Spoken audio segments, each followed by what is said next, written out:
जय माता दी। हमारी कुछ वेजिटेबल्स ऐसी होती हैं कि जो हमेशा हमें वेजिटेबल हमें अपने प्लांट से मिलती ही रहती हैं। कुछ वेजिटेबल ऐसी होती हैं कि जिन्हें हम लगाते हैं अगर, तो वो 15 दिन में ही उनमें फुटाव शुरू हो जाता है और वो करीब हमें 1.5 महीने में ही उसमें फ्रूटिंग भी आना शुरू हो जाती है। तो उनमें से कुछ वेजिटेबल्स ऐसी हैं जो आप अगर अपने गार्डन में लगा लेते हैं तो आपको उनमें 15 दिन के अंदर ही उसमें उसके प्लांट दिखने लगेंगे और 45 दिन के अंदर उनमें आपको फ्रूटिंग भी देखने के लिए मिलेगी। लेकिन अगर आपने मेरी वीडियो को अभी तक लाइक शेयर एंड सब्सक्राइब नहीं किया है तो ज़रूर करें, साथ में बेल आइकन भी प्रेस करें जिससे कि वीडियो की आने वाली नोटिफिकेशन आपको मिलती रहे। तो सबसे पहला हमारा प्लांट इसी का है, टमाटर का। और आप देखिए कि इसमें कितने भरपूर मात्रा में इसमें टमाटर लगे भी हैं। आप देखिए हर जगह आपको केवल टमाटर ही टमाटर दिखेंगे और फ्लावरिंग भी है।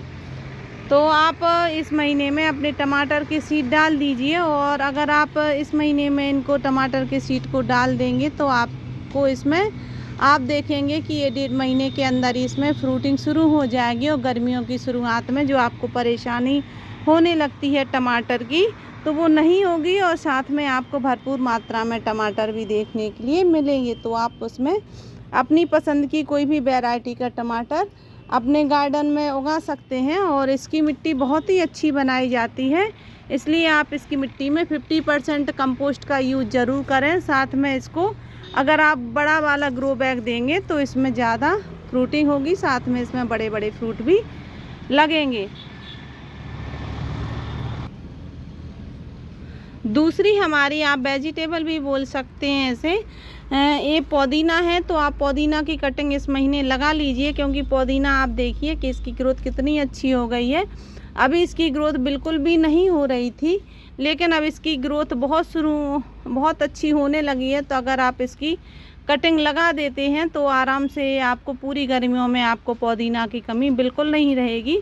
और आप इसकी इतनी सी ही कटिंग अगर लगा देते हैं मार्केट से लेके आके, इतनी सी कटिंग आप कर लीजिए और उससे आप उनके नीचे की पत्तियों को हटा दीजिए और फिर आप उसकी कटिंग को ग्रो करेंगे तो ये आसानी से ग्रो हो जाएगा। और आप इसकी भी मिट्टी अच्छी रखिए, इसमें आप 40% कम से कम उसमें कंपोस्ट का यूज़ करेंगे तो इसमें आपको बड़ी बड़ी पत्तियाँ भी मिलेंगी। और देखिए कितना ये ग्रीन प्लांट है हमारा। इसी तरीके से अगर आपको भी इसी तरीके से अपना ग्रीन पुदीना चाहिए तो आप इसकी कंपोस्टिंग अच्छी रखिए और इसे फुल सनलाइट में रखिए।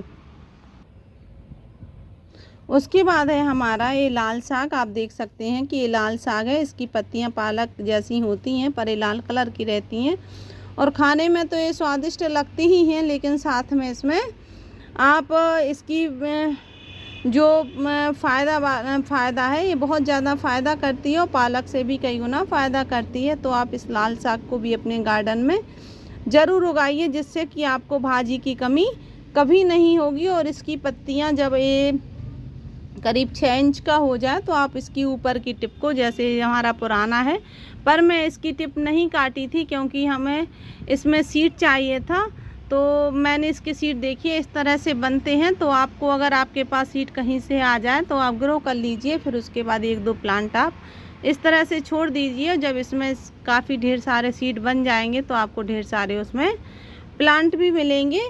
तो आप इसको लाल साग को भी आप अभी उगा सकते हैं और आपको इसमें से 45 दिन के अंदर इसमें आपको हार्वेस्टिंग मिलने लगेगी। उसके बाद है हमारा ये धनिया। तो आप धनिया को भी आसानी से इस महीने में ग्रो कर सकते हैं और थोड़ी ठंडक रहती है जब, तो धनिया आसानी से ग्रो हो जाता है। अभी मौसम बहुत अच्छा है तो इसके सीड बहुत जल्दी जर्मिनेट भी हो जाएंगे। तो आप अभी इसको धनिया के सीड को आप डाल दीजिए तो ये बहुत जल्दी जर्मिनेट भी हो जाएंगे। करीब 15 दिन के अंदर ही आपको ढेर सारा धनिया खाने के लिए मिलेगा। तो आप इस मंथ में, जनवरी के मंथ में आप धनिया भी ग्रो कर सकते हैं। साथ में है ये हमारा मूली। तो मूली का भी आप सीड अभी डाल दीजिए और मूली का सीड भी काफ़ी जल्दी ग्रो हो जाता है। तो आपको मूली भी 45 दिन में हार्वेस्ट करने के लिए मिल जाएगी। उसके बाद अगर आपको इसके सीड चाहिए तो आप इसको छोड़ दीजिए और इसमें फिर एक प्लांट निकलेगा, उसमें ढेर सारे सीड बनेंगे तो आप आपके पास अगर सीड नहीं है तो आप फिर उसके सीड भी इकट्ठे करके रख लीजिए काफ़ी, तो जिसकी वजह से आपको अगली सर्दियों में सीड की कोई कमी नहीं रहेगी। उसके बाद है हमारा पालक। देखिए मैंने हार्वेस्ट कर लिया था कल इसको, तो ये इसी तरीके से हार्वेस्ट किया जाता है। इसको ऊपर से इसकी पत्तियों को काटा जाता है, फिर ये 8 दिन बाद इसमें फिर से नई नई पत्तियां आना इस तरह से शुरू हो जाती हैं। और आप पालक के सीड को भी इस मंथ में उगा सकते हैं और आपको ढेरों पालक मिल जाएंगी। और ये भी सर्दियों में बहुत जल्दी इसके सीड जर्मिनेट होते हैं, तो आप पालक को भी सीड के द्वारा उगा सकती हैं। और इसकी मिट्टी आपको 50% कंपोस्ट में रखनी चाहिए। और अगर आप किचन कंपोस्ट बनाते हैं तो किचन कंपोस्ट के ऊपर ज़रा सी मिट्टी डालकर और थोड़ा सा फंगीसाइड डालकर उसके ऊपर आप इसके सीड छिड़क दीजिए, तो आपको ढेरों आपको पालक मिल जाएंगी और काफ़ी हेल्दी रहती हैं। और आप इतने से में देख लीजिए कि मुझे 500 ग्राम करीब इसमें पालक मिली है।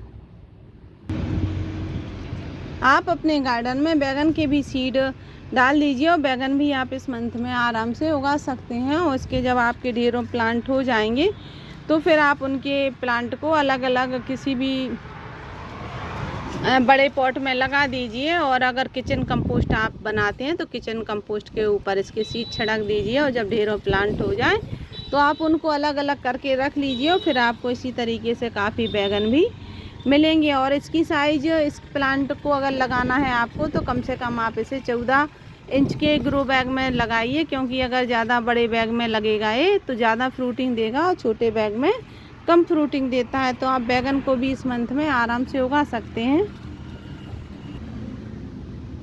उसके बाद हमारा ये आता है भतुआ का साग। तो भतुआ का साग भी आराम से आप अपने गार्डन में उगा सकते हैं। और आप इसके सीड इस तरह से पूरे टब में नीचे आप कंपोस्टिंग बना लीजिए, ऊपर से इसके सीड छिड़क दीजिए, तब भी बन जाते हैं। और अगर आपके पास कंपोस्टिंग नहीं है तो आप मिट्टी कहीं से ले आइए और 50% इसमें कंपोस्ट मिला दीजिए।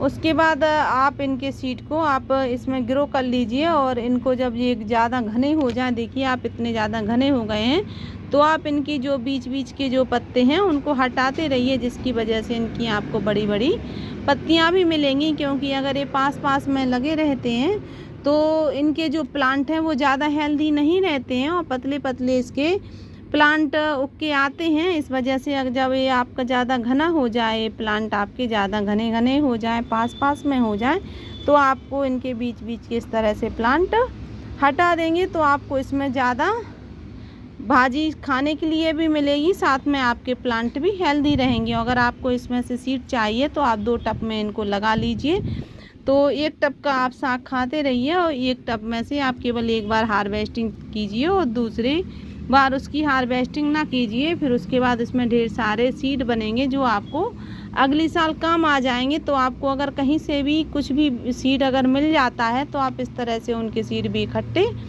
कर सकते हैं। और आप उनको जब आप छोड़ देंगे और जब ये सीड पक जाएंगे तो आपको काफ़ी लंबे समय तक इसमें भाजी भी मिलेंगी और आपके घर में हमेशा ये जो भतुआ का साग है वो बना रहेगा।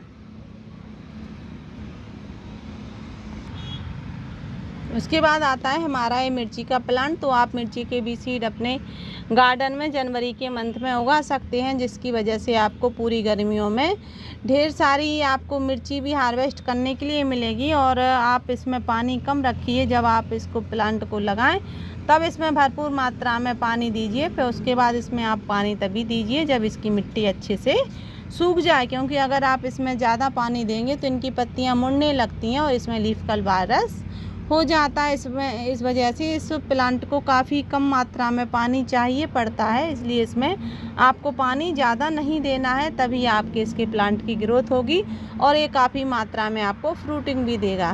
तो अगर आपको वीडियो अच्छी लगी हो तो प्लीज़ इसे लाइक, शेयर एंड सब्सक्राइब ज़रूर करें। Thank you.